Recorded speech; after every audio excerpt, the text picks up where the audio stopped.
বাপ্পা এখন রাত্রি কটা? 10টা। 10টা। তো অনেকেই তো গরুকে মা দাবি করে, তাদের নাকি মা। তো এই রাত্রি 10টাতে তাদের মায়েরা এখন বাইরে কেন? মায়েরা তো ঘরে থাকার কথা।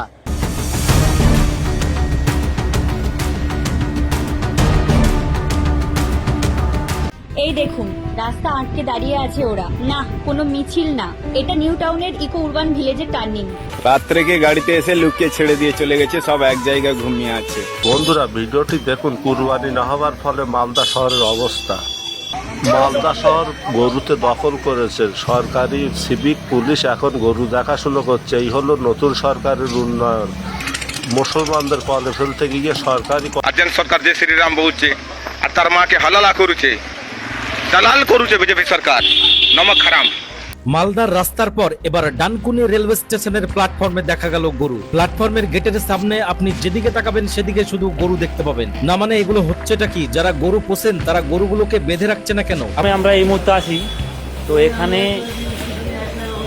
গরু দেখেন, প্ল্যাটফর্মে গরু ভর্তি,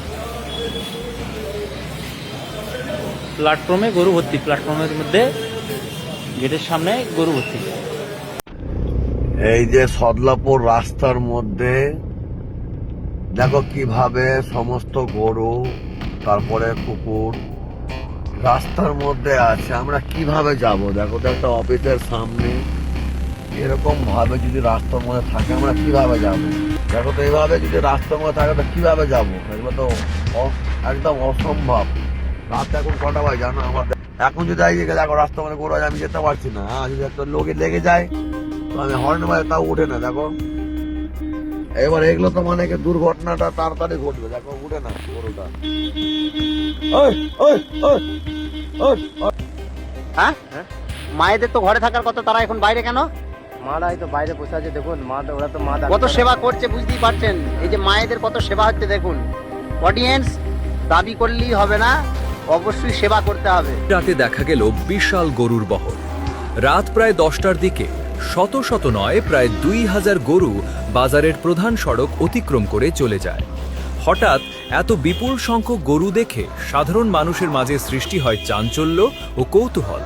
যে কোনো মুহূর্তে বড়সড় দুর্ঘটনার আশঙ্কা তৈরি হয়েছে। পথচারী থেকে শুরু করে গাড়ি চালক সকলের মধ্যেই বাড়ছে উদ্বেগ। চোখে পড়ছে রাস্তার মাঝখানে দাঁড়িয়ে রয়েছে একাধিক গরু, কখনো রাস্তা পার হচ্ছে, আবার কখনো গাড়ির সামনে এসে পড়ছে। আর এই পরিস্থিতি সামাল দিতে কার্যত প্রাণপণ চেষ্টা চালাচ্ছে কয়েকজন সিভিক ভলেন্টিয়ার। কখনো গরুগুলিকে রাস্তার ধারে সরিয়ে দিচ্ছেন, কখনো আবার যানবাহন থামিয়ে পরিস্থিতি নিয়ন্ত্রণে আনার চেষ্টা করছেন। স্থানীয়দের অভিযোগ, দীর্ঘদিন ধরেই হাইওয়ের বিভিন্ন অংশে গরু ঘুরে বেড়াতে দেখা যায়, অথচ স্থায়ী কোনো সমাধান পথে হাঁটতে দেখা যায়নি প্রশাসনকে। প্রশ্ন উঠছে, দুর্ঘটনা ঘটার পরই কি শুধুমাত্র ব্যবস্থা নেওয়া হবে, করা হবে? যদিও ভারতীয় সংস্কৃতিতে গরুকে গোমাতা হিসেবে শ্রদ্ধা করা হয় এবং বহু মানুষ তাদের পুজো করেন, তবুও বাস্তবের ছবিটা অনেক সময় ভিন্ন কথা বলে। কারণ ব্যস্ত রাস্তায় এভাবে গরু ঘুরে বেড়ানো শুধু যান চলাচলেই বাধার সৃষ্টি করে না। স্থানীয়দের দাবি, দ্রুত গরুগুলির জন্য নির্দিষ্ট আশ্রয়স্থল তৈরি করা হোক এবং হাইওয়ে বা ব্যস্ত রাস্তায় যাতে তারা অবাধে ঘোরাফেরা করতে না পারে সেই বিষয়ে কঠোর নজরদারি চালানো হোক।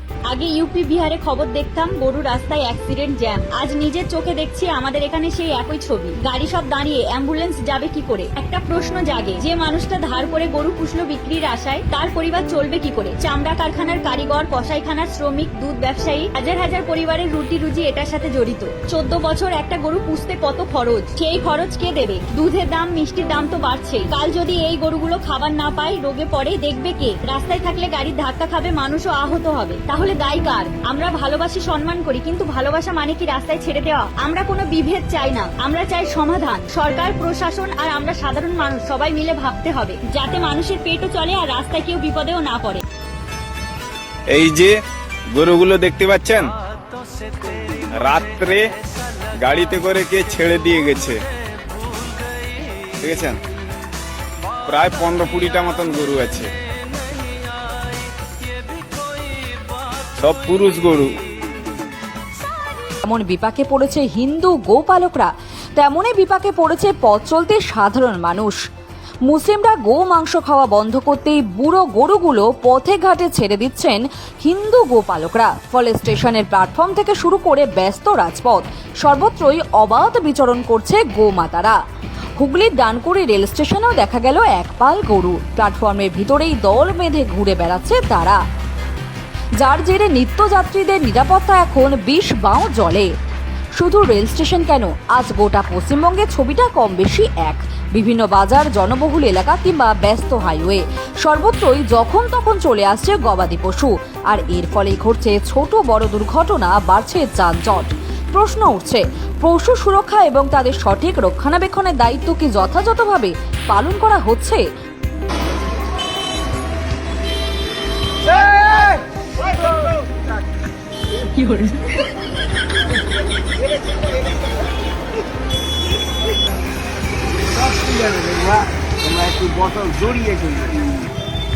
প্রশাসন কেন নির্বিকার? অবলা জীবগুলোর আশ্রয়ের ব্যবস্থাই বা কোথায়? ডানকুনি প্ল্যাটফর্মে আমরা এই মুহূর্তে আছি। তো এখানে গরু দেখেন, প্ল্যাটফর্মে গরু ভর্তি, প্ল্যাটফর্মের মধ্যে গেটের সামনে গরু ভর্তি। আর কটা দিন গেলে অবস্থা মনে হয় ভয়ঙ্কর হবে। বিজেপি সরকারের রাজরে খুল্লা চালিছে গো তস্কর, দেখো পুরা রোড পুরা জাম, আর এই সাইড কে পুরা রাস্তা পুরা দেখি না জানি পারুথিব কেন প্রকার অত্যাচার হচ্ছে। কোন সরকার কোন গবাদি পশু শহরের রাজপথে বসে থাকছে, ফলে দুর্ঘটনা আহত হয়। বারবার প্রশাসনের তরফে একাধিকবার গবাদি পশু পালকদের সচেতন করেও ফল না হওয়ায় এদিন জেলা ট্রাফিকের তরফ থেকে শাহপুর সেতু মোড় সহ একাধিক জায়গায় মাইকিং করা হয়। এমনকি গবাদি পালকদের সচেতন করা হয়। যদিও এরপরেও ব্যবস্থা না হয় তাহলে তাদের আইনি পদক্ষেপ নেওয়া হবে। গবাদি পশু পালন করেন, বিশেষ করে গরু ছাগল, তাদের উদ্দেশ্যে বলছি, তারা যেন নিজেদের এখতিয়ারে গবাদি পশু লালন পালন যেন করে। অযথা ছেড়ে দিয়ে সেই সব গবাদি পশু শহরের মধ্যে প্রবেশ করছে এবং অপরের বিপদ ডেকে নিয়ে আসছে। আপনাদের কাছে আশা নিয়ে এসেছি এবং অনুরোধ জানাচ্ছি যে নিজেদের গবাদি পশু নিজেদের এরিয়াতে এখতিয়ারে রেখেই লালন পালন করা উচিত।